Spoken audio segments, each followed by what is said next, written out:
Hello students, कैसे हैं आप सभी। उम्मीद आप सभी घर पे स्वस्थ होंगे, सुरक्षित होंगे। स्टूडेंट्स, आज हम क्रिमिनल प्रोसीजर कोड 1973 के चैप्टर 28 मृत्युदंडादेशों की पुष्टि के संबंध में चर्चा करेंगे, अध्ययन करेंगे। स्टूडेंट्स देखिए, भारतीय दंड संहिता 1860 की धारा 53 में हमने पूर्व में पिछली क्लास में हमने अध्ययन किया था, जिसमें दंडों के प्रकार, काइंड्स ऑफ पनिशमेंट के बारे में बताया गया है। काइंड्स ऑफ पनिशमेंट की बात करें तो उसमें जो प्रथम दंड है वह मृत्युदंड के बारे में उल्लेख किया गया है। स्टूडेंट्स,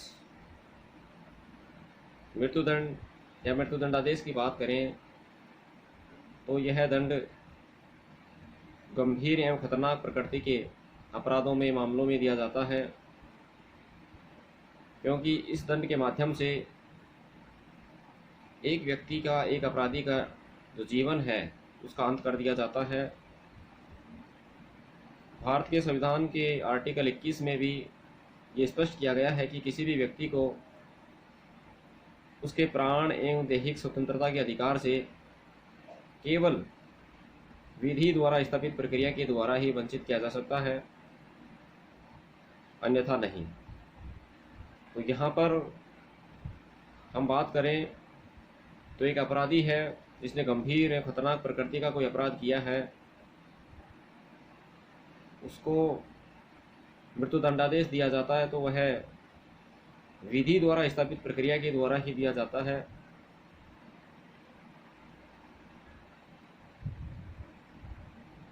जब मृत्युदंडादेश की बात करें तो देखिए, दंड प्रक्रिया संहिता 1973 की धारा 366 से 371 तक में मृत्युदंडादेश की पुष्टि के बारे में भी बताया गया है। ये इसलिए बताया गया, इसलिए आवश्यक है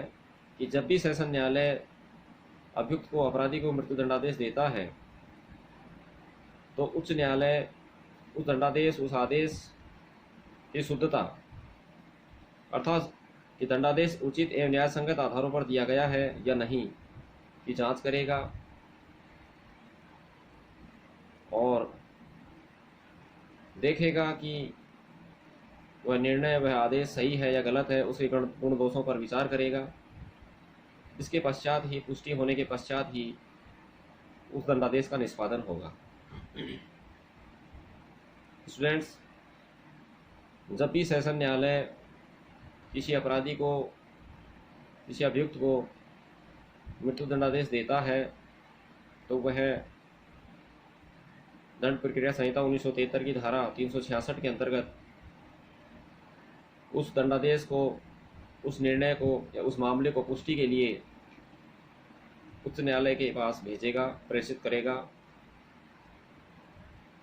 धारा 366 के अंतर्गत जब कोई मामला सेशन न्यायालय से उच्च न्यायालय में पुष्टि के लिए भेजा जाता है तब दंडादेश का निष्पादन तब तक नहीं किया जाता जब तक कि उच्च न्यायालय द्वारा उसकी पुष्टि नहीं कर दी जाती और दोषसिद्ध व्यक्ति को दंडादेश पारित किए जाने पर कारावास की अभिरक्षा में भेज दिया जाता है और उसे तब तक निरुद्ध रखा जाता है जब तक कि उच्च न्यायालय द्वारा उस आदेश की पुष्टि नहीं कर दी जाए। स्टूडेंट्स, जब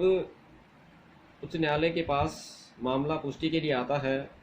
तो धारा 367 के अंतर्गत उच्च न्यायालय अतिरिक्त जांच भी कर सकता है या अतिरिक्त साक्ष्य भी ले सकता है। देखिए, मामले में अतिरिक्त जांच और अतिरिक्त साक्ष्य की बात करें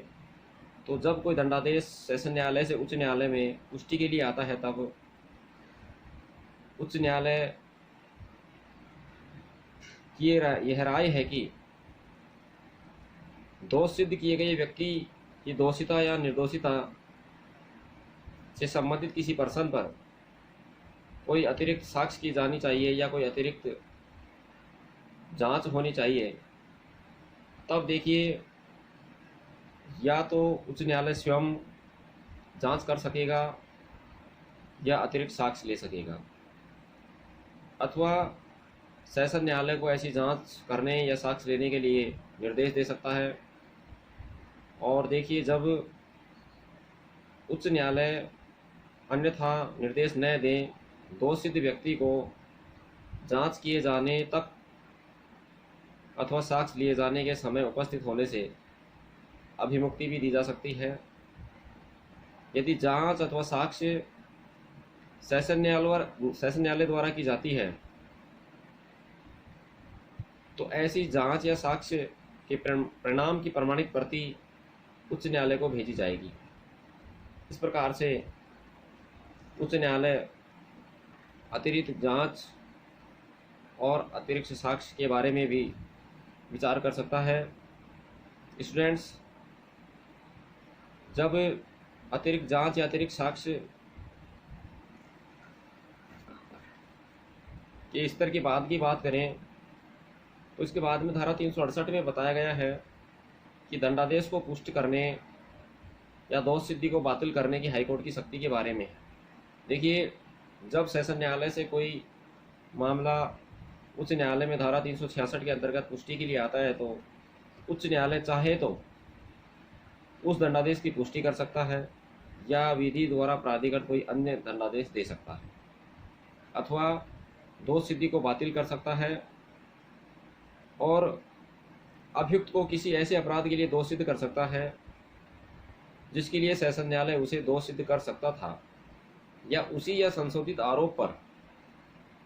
नए विचारण का आदेश भी दे सकता है, अथवा अभियुक्त को दोष मुक्त भी कर सकता है। परंतु उच्च न्यायालय इस धारा के अधीन पुष्टि का कोई आदेश तब तक नहीं देगा जब तक कि उस मामले में अपील करने का जो समय है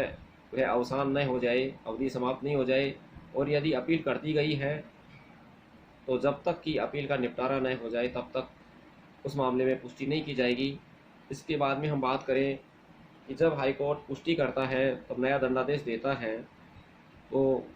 कितने न्यायाधीशों के द्वारा पुष्टि की जाएगी, कितने न्यायाधीशों के द्वारा उस पर हस्ताक्षर किए जाएंगे। देखिए, उच्च न्यायालय द्वारा दंडादेश की जब पुष्टि करता है, तब वो नया दंडादेश या आदेश देता है, तो जहां उच्च न्यायालय में 2 या अधिक न्यायाधीश हैं, तो वहां कम से कम 2 न्यायाधीशों के द्वारा उस पर हस्ताक्षर किए जाएंगे, पुष्टि की जाएगी। लेकिन साथ ही साथ धारा 371 में ये भी बताया गया है कि यदि 2 न्यायाधीशों की राय समान नहीं है, उनमें मतभेद है, तो फिर इस संहिता की धारा 392 के अंतर्गत पुष्टि की जाएगी। अर्थात 392 में प्रावधान किया गया है कि अन्य तीसरे न्यायाधीश के द्वारा उस मामले में पुष्टि की जाएगी, उस पर हस्ताक्षर किए जाएंगे, और यदि वह न्यायाधीश तीसरा न्यायाधीश अपेक्षा करे तो उस मामले को पुष्टि के लिए एक बृहत्तर बेंच मतलब लार्जर बेंच के पास भी भेजा जा सकता है। और जब पुष्टि हो जाती है तो उच्च न्यायालय के जो भी समुचित अधिकारी हैं वह बिना विलंब के उस पुष्टि हो जाने के पश्चात उस आदेश दंडादेश पर अविलंब हस्ताक्षर करेंगे न्यायालय की मुद्रा लगाकर, और पुष्टि के लिए भेजने वाले सेशन न्यायालय को उस आदेश को भेजेंगे। इस प्रकार से स्टूडेंट्स, हमने मृत्यु दंडादेश की पुष्टि के बारे में अध्ययन किया, डिस्कस किया। मेरे विचार से इस वीडियो के माध्यम से आप ज़रूर लाभान्वित होंगे। कोई सुझाव हो तो कमेंट बॉक्स में लिखें। वीडियो पसंद आए तो लाइक करें, शेयर करें, सब्सक्राइब करें। आज के लिए इतना ही, अगले वीडियो में वापस मिलेंगे। थैंक्स।